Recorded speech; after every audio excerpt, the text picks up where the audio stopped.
Hello guys, welcome back to MKS Biovision. आज हम लोग जेनेटिक्स के क्लास में ऑटोसोमल डोमिनेंट डिसऑर्डर के बारे में डिस्कस करेंगे। Autosomal dominant disorder classical inheritance को फॉलो करता है। It follows the rules of inheritance, that is why we also call it Mendelian disorder. Mendelian disorder के कैटेगरी में ये आते हैं। अब ये देखिए कि ये डोमिनेंट डिसऑर्डर है। ये क्या है? डोमिनेंट डिसऑर्डर है, तो इसमें गेन ऑफ फंक्शन म्यूटेशन होता है। जब कोई डिसऑर्डर होगा, there must be some abnormality in gene. तो ये सॉरी, तो इसमें जो जीन का डिसऑर्डर है, इसमें गेन ऑफ फंक्शन हुआ है, यानी कि पहले जो जीन था वो इनएक्टिव था और म्यूटेशन के बाद ये एक्टिव हो गया, यानी कि गेन ऑफ फंक्शन डिसऑर्डर है।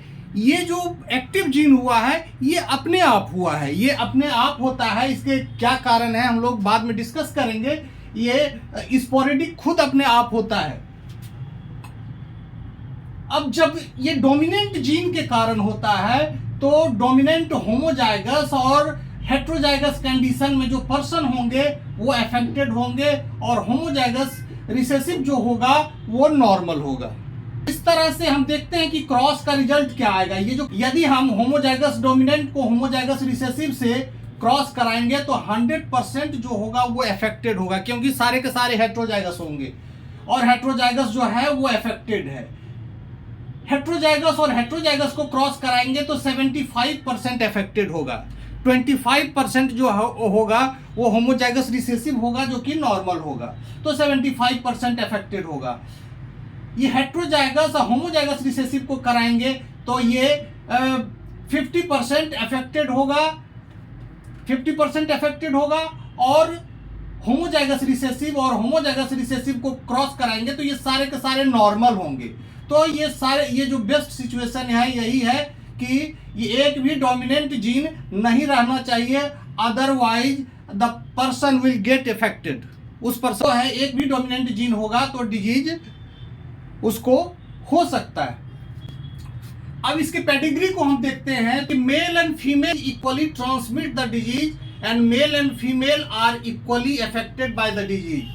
देखिए, ये फीमेल अफेक्टेड है, यहाँ मेल अफेक्टेड है, दोनों इक्वली ट्रांसमिट कर रहा है डिजीज को, दोनों इक्वली ट्रांसमिट कर रहा है यहाँ भी। तो यहाँ जो है कोई जेंडर स्पेसिफिक ट्रांसमिशन नहीं होता है डिजीज का, क्योंकि ये ऑटोसोमल डिसऑर्डर है। अब इसमें देखते हैं कि जो जनरेशन सेकंड है उसमें फीमेल भी अफेक्टेड है, मेल भी अफेक्टेड है, फीमेल भी अफेक्टेड है, मेल भी अफेक्टेड है, यानी कि either sex can transmit the disease and either sex can inherit the disease equally. There is equal possibility, equal probability of getting the disease. आज हम लोग दो डिजीज को डिस्कस करेंगे। पहला जो है familial hypercholesterolemia, in short we call it FH, है ना, फैमिलियल हाइपर कोलेस्टेरोलेमिया।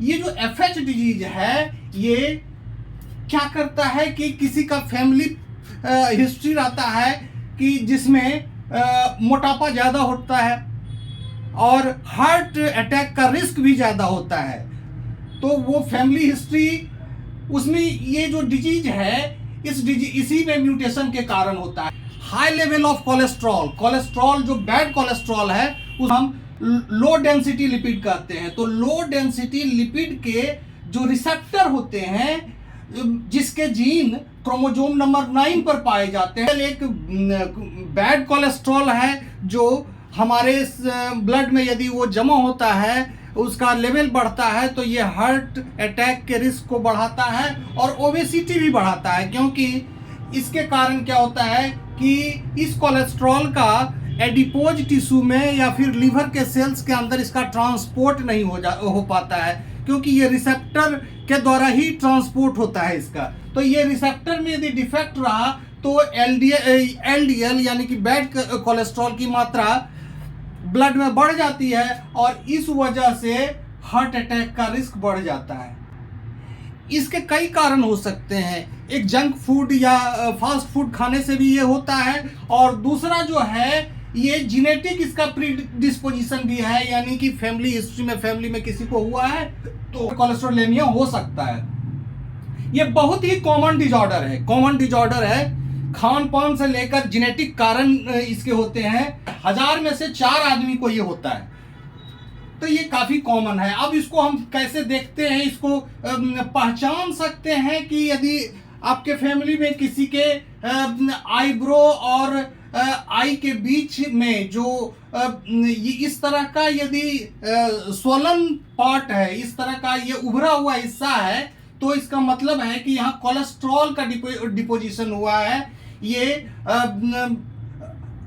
स्किन से थोड़ा डिफरेंट दिखता है और ठीक हमारे आंख के ऊपर और आईब्रो के बीच में हो रहता है। सिम्टम है, जनरली आइडेंटिफाई कर सकते हैं। वैसे हम लिपिड प्रोफाइल का टेस्ट करा के भी इसको हम देखते हैं। ये जनरली जो है FH ये 30 to 40 ईयर्स के बाद होता है, उसके नीचे चलते हैं। और ये डिजीज जो है मैनेज किया जा सकता है थ्रू द मेडिकेशन, दवाई से मैनेज किया जा सकता है, but it can not be fully cured, क्योंकि ये जेनेटिक डिजॉर्डर है और आप जीन को रिप्लेस नहीं कर सकते हैं। इसको हम ओनली इनिशियल स्टेज में केवल जीन थेरेपी से ही दुरुस्त कर सकते हैं, लेकिन जनरली इसका क्योर इम्पॉसिबल है। यदि एक्सट्रीम केस हो FH का, तो उस स्थिति में ये का LDL को रिमूव कर सकते हैं डायलिसिस के द्वारा, या फिर लीवर का ट्रांसप्लांट करा के इसको हम ठीक कर सकते हैं। दूसरा एग्जांपल ऑटोसोमल डोमिनेंट डिसऑर्डर का है हंटिंगटन डिजीज या हंटिंगटन कोरिया भी इसको कहते हैं। हंटिंगटन डिजीज जो है ये म्यूटेशन इन HTT जीन के कारण होता है। HTT gene on chromosome number 4। HTT gene contains CAG repeat that codes for polyglutamine। ये जो ग्लूटामिन के लिए ये कोड होता है CAG, यही बार बार इस जीन के अंदर पाया जाता है। ये CAG यानी कि जो ये ट्राई न्यूक्लियोटाइड है, ये बार बार रिपीट करता है इस HTT जीन के अंदर। डिजीज हंटिंगटन डिजीज इस बात पर निर्भर करता है कि ये जो रिपीट है कितनी बार आया है।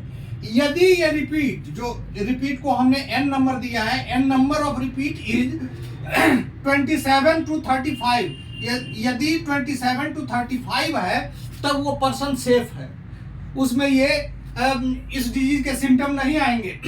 लेकिन यदि ये रिपीट की संख्या 35 से ज्यादा हो गई है, then the person will get affected from Huntington disease। अब ये होता कैसे है? ये डिजीज म्यूटेशन के कारण होता है, और म्यूटेशन में एक म्यूटेशन का प्रकार होता है स्लिप स्ट्रैंड म्यूटेशन, जिसके कारण एक जिसके कारण ट्राई न्यूक्लियोटाइड के रिपीट की संख्या रैंडमली बढ़ती है या घटती है। तो ये जो खास तरह का म्यूटेशन होता है, जिसको हम स्ट्रैंड स्लिपेज के नाम से भी जानते हैं, इसमें क्या होता है कि ट्राई न्यूक्लियोटाइड की संख्या बढ़ते या घटते रहती है। तो ये स्पोरेडिक होता है, अपने आप होता है। अब इसके सिम्टम क्या है? HTT के सिम्टम क्या है? ये काफी ये जो है 1000 में करीब 1 आदमी को होता है, और इसके सिम्टम जो है ये it produces inhibitor for the brain cell के लिए एक इनहिबिटर बनाता है, जिसके कारण क्या होता है कि ब्रेन की एक्टिविटी स्लो हो जाती है, और इसके कारण मेमोरी लैप्सेस होता है, problem in swallowing and speaking, यानी कि निगलने और बोलने में भी कठिनाई होती है। अनकंट्रोल्ड मूवमेंट होता है, यानी कि जो वॉलंटरी एक्शन होते हैं, जो दिमाग का वो हिस्सा जो हमारे वॉलंटरी मूवमेंट को कंट्रोल करता है, ये HTT उसी पर अटैक करता है, और वो जो वॉलंटरी मसल्स हैं वो इम्पेयर्ड कर देता है, जिस वजह से क्या होता है कि हमारा मस्कुलर हमारा वॉकिंग, हमारा इस जो पोस्चर है खड़ा होने का या वॉकिंग है, ये सब एबनॉर्मल हो जाता है। तो आदमी क्या करता है, ये जो वॉकिंग मूवमेंट होता है, लगता है ये it seems like a dancing movement. तो ये इसी के लिए इसको हम कोरिया कहते हैं। अनकंट्रोल्ड मूवमेंट जो होता है वॉकिंग के दौरान, इसी के लिए हम इसको कोरिया कहते हैं, यानी कि डांसिंग मूवमेंट। कहते हैं। इसमें मूड स्विंग भी हो सकता है, डिप्रेशन भी हो सकता है, और पर्सन जो है ultimately the person can think of suicide.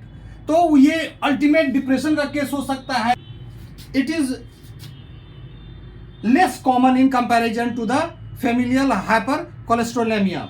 तो हमने दो डिजीज के बारे में आज देखा जो ऑटोसोमल डोमिनेंट डिसऑर्डर है। एक जो पहला है था वो फेमिलियल हाइपर कोलेस्ट्रोलेमिया और दूसरा हंटिंगटन डिजीज। आज के लिए इतना ही। Keep watching my video. Okay, bye bye.